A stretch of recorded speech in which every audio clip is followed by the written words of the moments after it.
র্যাবের মধ্যরাতের অভিযানে বিএনপি কর্মীর বাড়ি থেকে 11টি বন্দুক ও বিপুল পরিমাণ অস্ত্রভান্ডার উদ্ধার করেছে র্যাব।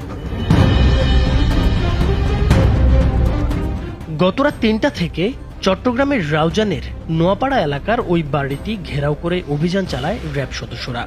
এ সময় বাড়ির আঙ্গিনা, আলমারি ও পুকুর পাড় থেকে 11টি বন্দুক, 27টি দেশি অস্ত্র, 8টি ক্রিকেট স্ট্যাম্প ও 15টি কার্তুজ, গাঁজা ও বিদেশি মদ উদ্ধার করা হয়। বাড়িটি বিএনপি কর্মী মোহাম্মদ কামালের।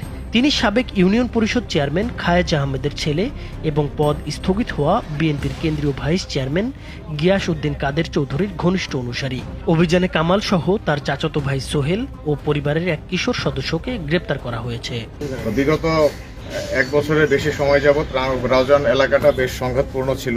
তো এর ভিত্তিতে আমরা রাউজানে প্রায়শই অভিযান পরিচালনা করেছি। তবে আজকে বেশি সংখ্যক অস্ত্র এবং অন্যান্য দেশীয় ছুরি, চাকু, রামদা এই ধরনের জিনিসপত্র আমরা ধরতে পেরেছি। আইনশৃঙ্খলা বাহিনীর সূত্র জানায়, গ্রেপ্তার কামালের বিরুদ্ধে মারামারি ও চাঁদাবাজির 3টি মামলা রয়েছে। তিনি গত 5 আগস্টের পর থেকে বিএনপির রাজনীতিতে সক্রিয় হন। তবে পরিবারের দাবি, কামাল কোনো সন্ত্রাসী কার্যক্রমে জড়িত নন, বরং 5 আগস্টের পর এলাকায় চাঁদাবাজি ও মারামারির বিরুদ্ধে সোচ্চার থাকায় প্রতিপক্ষ একটি পক্ষ ষড়যন্ত্র করে তার বাড়িতে অস্ত্র লুকিয়ে রেখেছিল।